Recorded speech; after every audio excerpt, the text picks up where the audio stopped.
Shalom Israel, Brother Reggie Jr. here. So today, guys, I'm going to be reading Genesis chapter 36.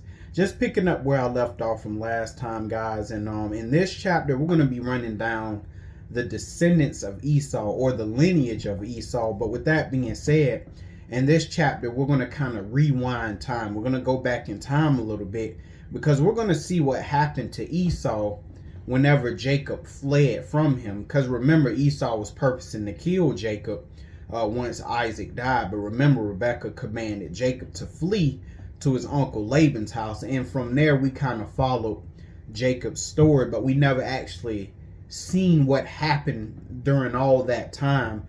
We never actually got to see what happened to Esau, because remember, guys, 20 years had passed, and so we never really seen what happened during those 20 years that led Esau where he was. So in this chapter, we're going to take a look at that. So with that being said, guys, let's go ahead and get right into it. Genesis chapter 36, and I'm going to read verses 1 through 8 first. And it says, "Now these are the generations of Esau." So these are the descendants of Esau, okay, who is Edom. And why was Esau called Edom? Well, let's go ahead and go back real quick, guys, to Genesis chapter 25. Just a little quick reminder of why Esau is called Edom.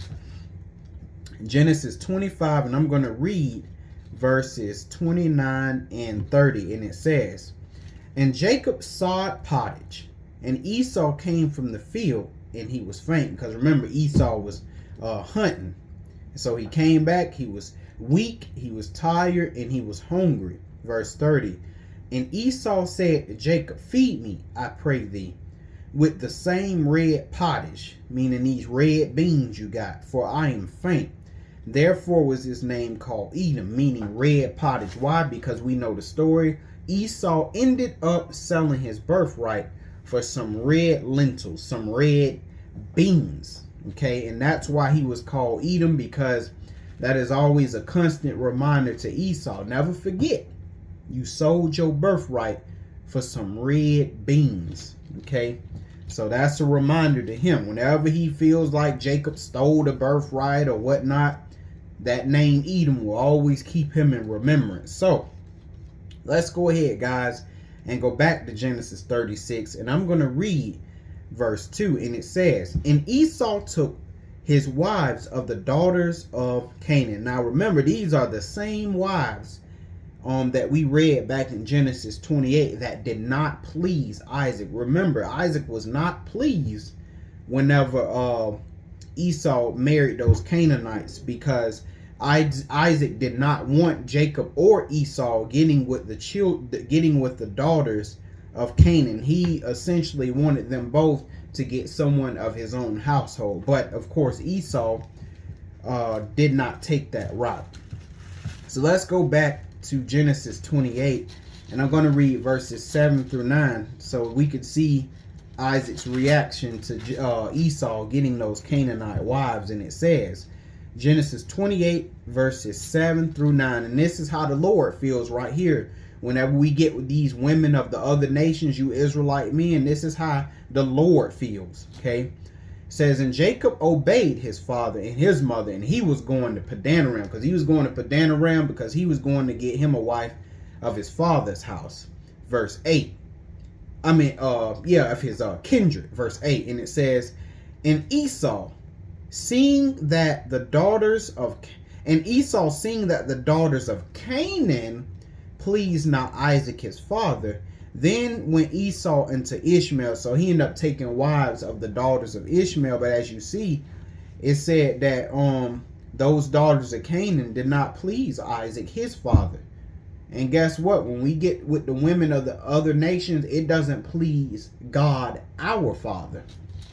He gets very upset with us, brothers and sisters. And now I'm going to go to Genesis 26, because this is another reaction of Isaac and Rebekah. And ultimately, this is a reaction of the Most High, how he feels when the men of Israel get with women of other nations.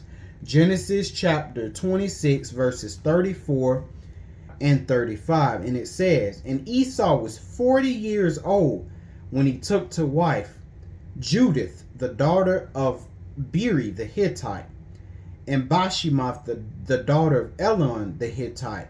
35. Which were a grief of mine unto Isaac and Rebekah, and to Rebekah. So these Canaanite wives were described as being a grief of mine to Isaac and Rebekah. And remember, these heathen women here, remember them Canaanites, man, they were evil. Now, they were Hittites by nationality, but overall, they were Canaanites, okay? And they were a grief of mine to Isaac and Rebekah.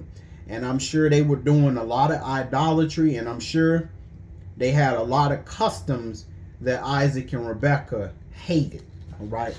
So now let's go ahead and go back. I don't want to spend too much time on that. Let's go back to Genesis 36, and I'm going to continue to read, because now we're going to get into the sons that Esau's wives bear.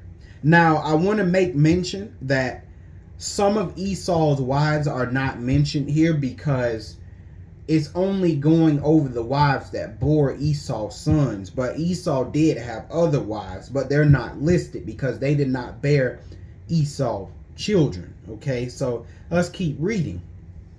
I want to reread verse 2. It says, Esau took his wives of the daughters of Canaan, and Ada, the daughter of Elon the Hittite, and Aholibamah, the daughter of Anah, the daughter of Zibeon the Hivite, and Bashemath, Ishmael's daughter, sister of Nebajoth. Okay, because remember, Esau got wives of the children of the daughters of Ishmael. Verse 4. And Ada bare to Esau Eliphaz, and Bashemath bare Ruel. Verse 5. And Aholibamah bare Jeush, and Jalam, and Korah. These are the sons of Esau, which were born unto him in the land of Canaan. Verse 6. And Esau took, okay, that's what all I wanted to read right there. But so let's take a look at it. So Ada, one of his wives, Ada, she bare Eliphaz. And Aholibamah, she bare Jeush, Jalam, and Korah. Bashemath, she bare Ruel. And Judith, which was one of his wives that were not mentioned, she didn't bear Esau any children, thus she was not mentioned. So we're going to continue to keep on reading verse 6, and it says, and Esau took his wives and his sons and his daughters and all the persons of his house and his cattle and all his beasts and all his substance which he had got in the land of Canaan, and went into the country from the face of his brother Jacob. So he ended up leaving the household of Isaac, and he ended up going on his own way. Verse 7, and it says, for their riches were more than that they might dwell together, and the land wherein they were strangers could not bear them because of their cattle. Thus dwelt Esau in Mount Seir. Esau is Edom, and so that's how Esau ended up going to Seir, because he had so much stuff. Esau basically was rich, so he could not dwell with his father anymore, because and remember, Isaac was rich too. So it was just too much, and then you start to clash. So he ended up having to go his own way. But that explains why whenever Jacob tried to give Esau all of them gifts when he met Esau again, that Esau was like, hey, I have no need of that. So let's go take a look at that real quick. Genesis 33 verses 8 and 9. And he said, he being Esau, he said, what meanest thou by all this drove which I met? And he said, these are to find grace in the sight of my Lord. Because remember, he was trying to give Esau cattle and such. But again, Esau had no need for this stuff. Verse 9. And Esau said, I have enough, my brother. Keep that thou hast unto thyself. Remember, that was one of the main reasons Esau ended up going to Seir, because he had so much stuff. He was rich, so he had to end up departing. So when Esau said that he didn't have any need for the things that Jacob was trying to give him, he actually meant that because he was already rich. But verse 8, when it says, thus dwelt Esau in Mount Seir, Esau is Edom, it's just showing you that that's how he ended up getting to Seir. Because remember, when Jacob reunited with his brother, remember, Esau was just passing by that way to go to his land, Mount Seir. But it's showing us in this chapter that this is how he ended up getting there. Now, I'm going to go ahead and read verses 9 through 14 because we're going to begin to run down some more of the lineage of Esau. Now we're going to look at Esau's sons that he had by his wives. We're going to see his son's sons. So now we're going to take a look at the grandchildren that was born to him. So let's go ahead and look. And it says, and these are the generations of Esau, the father of what? The Edomites in Mount Seir. And remember, it's not until later on that we find out that the Lord actually gave Esau Mount Seir as a, here I go messing up words again. It was just on the top of my tongue. He gave Esau the land of Edom for an inheritance. So he gave him Mount Seir for an inheritance, and that was one of the lands that the Lord was not going to give the children of Israel. But let's continue to read, and it says, and these are the generations of Esau, the father of the Edomites in Mount Seir. 10. These are the names of Esau's sons: Eliphaz, the son of Adah, the wife of Esau; Ruel, the son of Bashemath, the wife of Esau. And the sons of Eliphaz were what? Teman, Omar, Zepho, Gatam, and Kenaz. Verse 12. And Timnah was concubine to Eliphaz, Esau's son, and she bare to Eliphaz Amalek. And remember, Amalek caused Israel much trouble. It says, these were the sons of Adah, Esau's wife. And these are the sons of Ruel, Naoth, and Zerah, and Shammah, and Mizah. These were the sons of Bashemath, Esau's wife. And these were the sons of Aholibamah, the daughter of Anah, the daughter of Zibeon, Esau's wife. And she bare unto Esau Jeush, and Jalam, and Korah. So now, Eliphaz, which was Esau's son, he ended up having Teman, Omar, Zepho, Gatam, Kenaz, and Amalek. So Eliphaz ended up having 6 sons. Now remember now, hold up now. He had 6 sons. But remember, daughters are usually not mentioned. Hey, Eliphaz could have had 12 daughters. But when it goes down to lineage, it does not speak of the daughters. It only speaks of the sons. But you better believe that Eliphaz probably had daughters. But again, when you're running down descendancy and lineage, it usually does not mention the daughters. So do not think these boys did not have daughters, okay? But anyway, another one of Esau's sons, Ruel, he had Nahath, Zerah, Shammah, and Mizah. So he ended up having 4 sons. Again, that does not mean he did not have any daughters, but when you're running down the descendancy or lineage, it usually only mentions the sons, okay? But then the rest of his 3 boys, Jeush, Jalam, and Korah, they didn't have any sons. Now, just because they didn't have any sons did not mean they didn't have any children. They probably had daughters, but again, they're not mentioned because they just didn't have any sons. I thought I would point that out because usually when we see that a man didn't have any sons, we thought, oh, well, they just didn't have any children. No, they probably had daughters, but in terms of lineage, they're not mentioned because lineage usually goes by the sons. So anyway, let's go ahead and continue to read, guys. Verses 15 through 19. And it says, these were the dukes of the sons of Esau. So the sons of Esau are called dukes. And I believe in a lot of European countries, there are still a lot of leaders slash rulers that refer to themselves as dukes. And I think that that is very interesting. That provides us some clues. But a lot of leaders in Europe, they still refer to themselves as duke. No one else does that mess but them. But anyway, let's continue to read. The sons of Eliphaz, the firstborn son of Esau, Duke Teman, Duke Omar, Duke Zepho, Duke Kenaz, Duke Korah, Duke Gatam, and Duke Amalek. Okay, it says these are the dukes that came of Eliphaz in the land of Edom. These were the sons of Adah. And I believe duke just means chief or chieftain. That's pretty much what a duke is. Now let's keep reading, guys. We're going to read verses 20 through 30 now.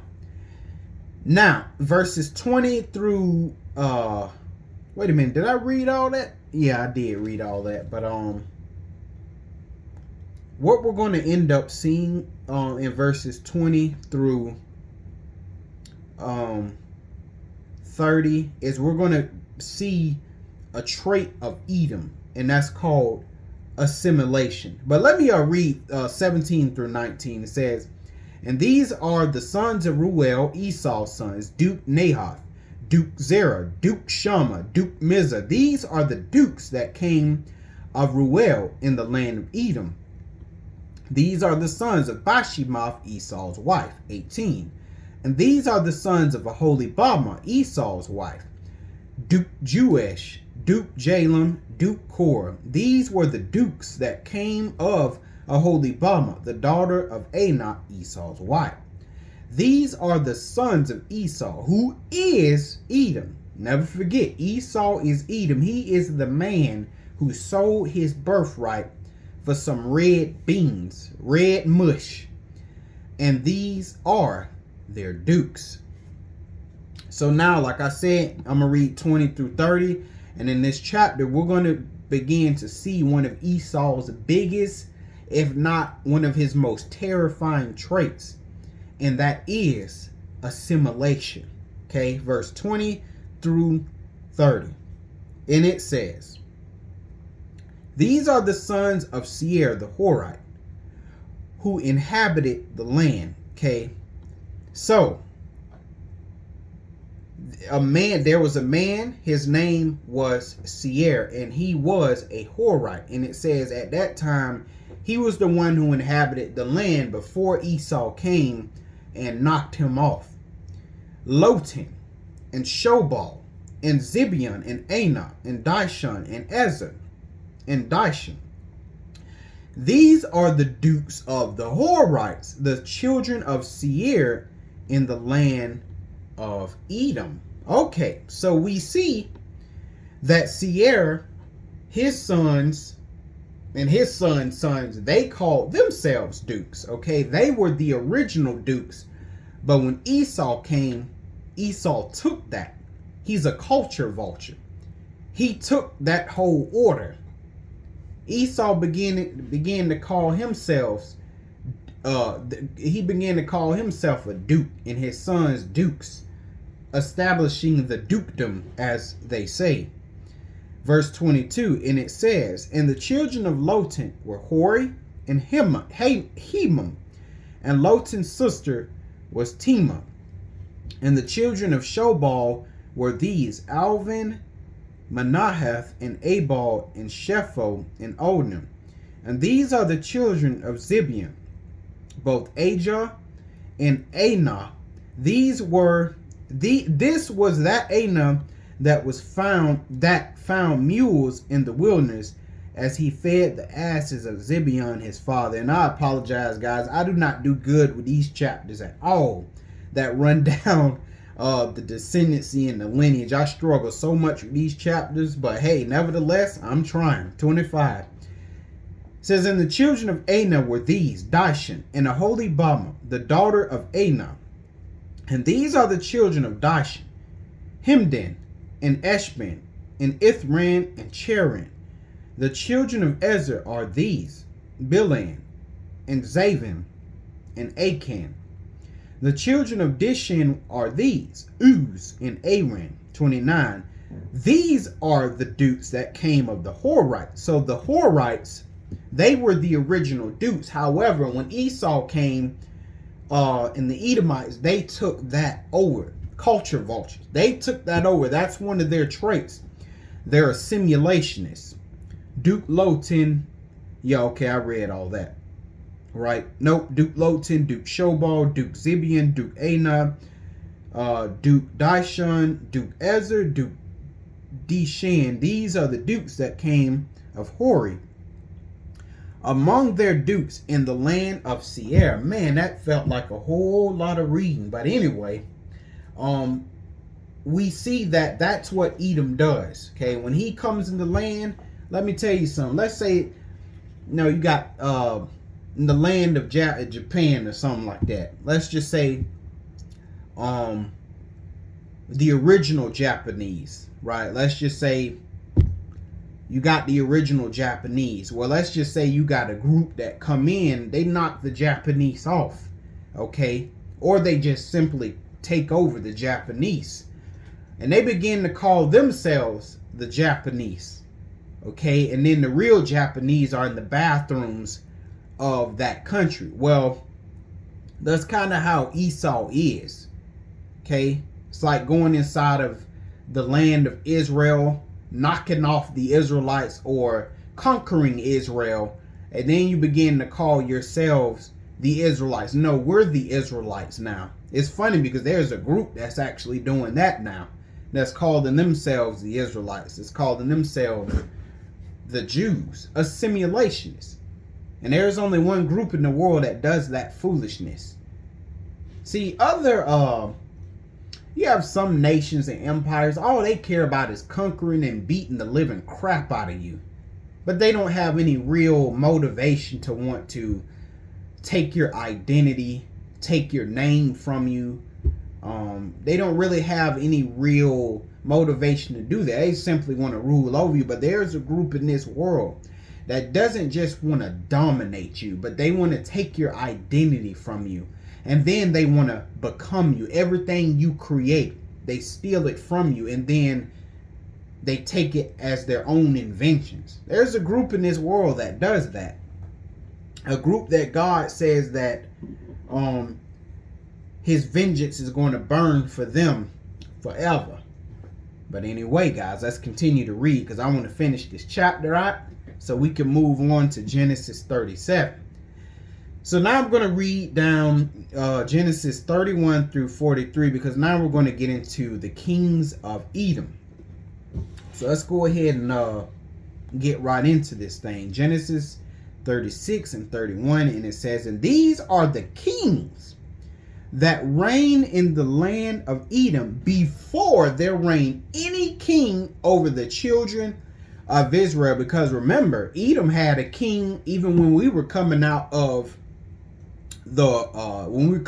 Egypt. Remember, Edom had a king. Let's go ahead real quick, guys, and let's go to Numbers chapter 20. Let's go to Numbers 20, if I can flip there fast enough. Here we go. Numbers chapter 20.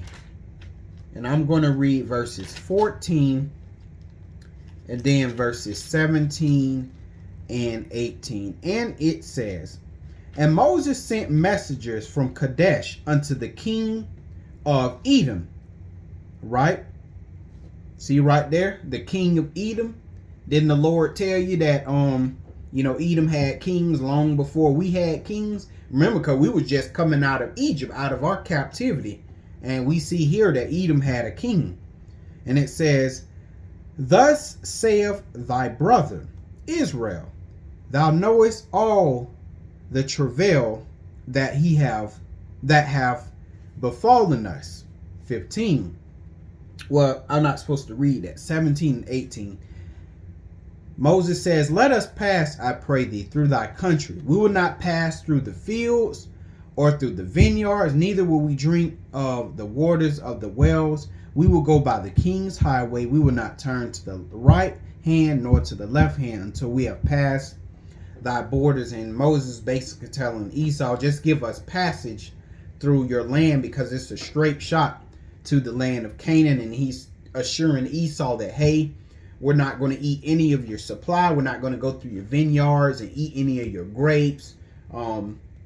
We're not going to go through your fields and eat your vegetables. We won't even so much as go to your fountains and stuff and drink any of your waters. We're just going to pass straight on through. But Esau, or Edom, being who he was, remembering the birthright, because remember, I believe that was passed on. You know, Esau passed that on to his sons, and of course those sons passed that on. And so, you know, even though Esau the man was good, Esau's descendants are still salty about what happened. So verse 18, what did Edom do? It says, and Edom said unto him, thou shalt not pass by me, lest I come out against thee with the sword. So Edom was like, listen, Moses, y'all ass better not come through here to Edom, or we will destroy y'all.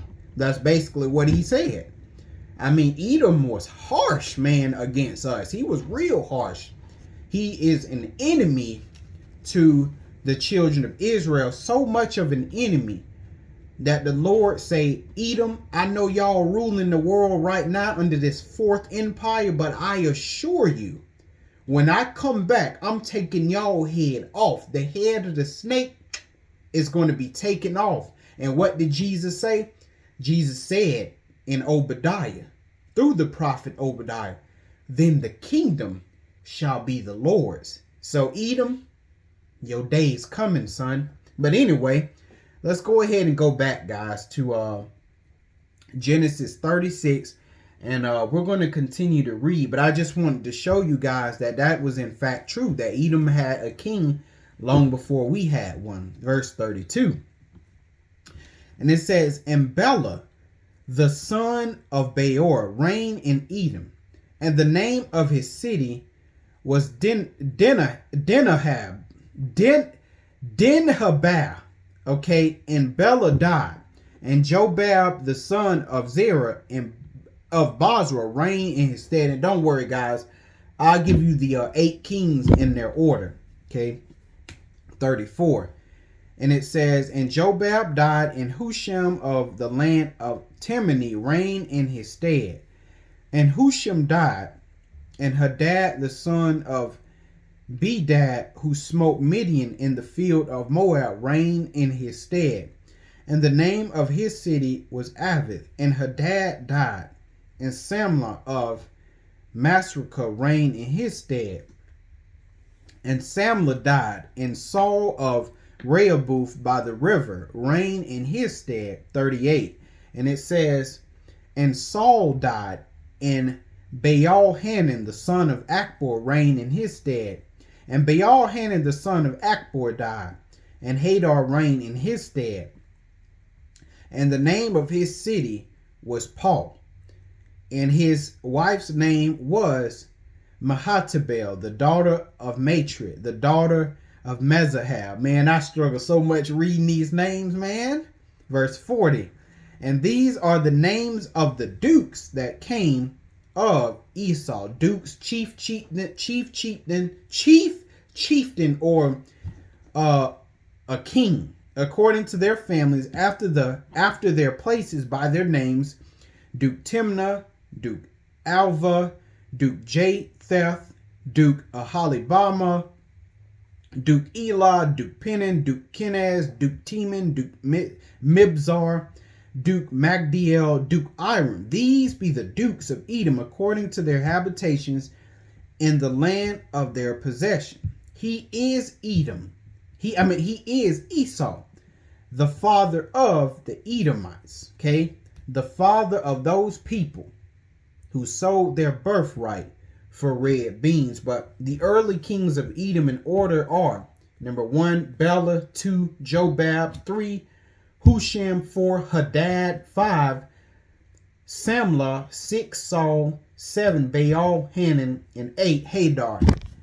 Man, that is it for this chapter, y'all. I think this was the hardest chapter for me because those names, man, just get me. I hardly know how to say half of those names. I be trying to do the best that I can, but yeah, guys, that's essentially what took place with Edom during the time Jacob was gone all of those years. You know, Esau ended up becoming rich in cattle to the point where he could no longer dwell with his family, no longer dwell in his father's house, to the point that he had to end up going to find his own place to live, and he ended up finding the land of Seir, which ended up later becoming the land of Edom. And that same land, the land of Seir or Edom, we learned later in our own history that that was the possession or inheritance that the Lord gave the Edomites. So remember, that was one of the lands, along with Moab and Ammon, that the Lord said, hey, Israel, do not contend with these people of the land to take their land, because I will not give it to you. All right, because I gave them those lands for their possession. So we find out that Edom established, or Esau established, kings very early. You know, they had kings even by the time that us as Israelites came out of our captivity to the Egyptians. So I find that that is actually pretty interesting. So that concludes, guys, the I like to say that that's the halfway point, but that concludes the first half of the Genesis series. And now we're going to move on to the second half of the Genesis series, starting with the good story of our forefather Joseph, the father of Manasseh and Ephraim. And when I go into this chapter, you guys need to understand that Joseph was a type of Christ. He was a type of Messiah. All right. So that is it, guys, for Genesis 36. And now we can begin to get real deep into the meat of the second half of this Genesis series. So I hope you guys got some understanding. And with that, shalom.